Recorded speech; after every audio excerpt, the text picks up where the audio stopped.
Iščejo se prometni znaki, tisti zelen za Gorenjsko, moder za Štajersko, tudi za belo-rdečimi stožci in barvno najbolj vpadljivimi znaki je lov, ker na Darsu očitno ne vedo, kje imajo opremo in to ni šala, je pa tako ekonomist Igor Erker šaljivo. Verjamem, da so se tega lotili zaradi tega, ker so ugotovili, oziroma nekdo jim je prišepnil, da dejansko smo zgradili več avtoceste, kot je imajo v knjigah. Ko ti roko na srce, za debelih 5 milijard bi morali dobiti veliko več avtocest, no a potem gori Darsu, saj ta že zdaj ne ve, kje ima glavo in opremo, med drugim protihrupne ograje. Pa čeravno so in gradbeni baroni še pred propadom, razgrinja nekdanji revizor Martin Jakše, izročili temeljite opise, načrte. Dars ima kompletno vse podatke, se pravi tistega trenutka naprej, ko je Dars prijel ta odsek, je njegova skrb za to, da skrbi za dnevno vzdrževanje, odnosno pregled, ali vsi znaki so ali niso.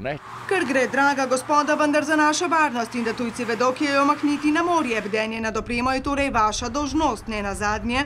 Zagotovo vsaka družba mora imeti svoje knjige pod kontrolo. In to so 365 dni v letu, ne pa da za ta nadzor med drugim nad Darsovimi toaletami zdaj iščijo zunanjega popisovalca, iskalca. Mislim, da taki razpisi so lahko samo to.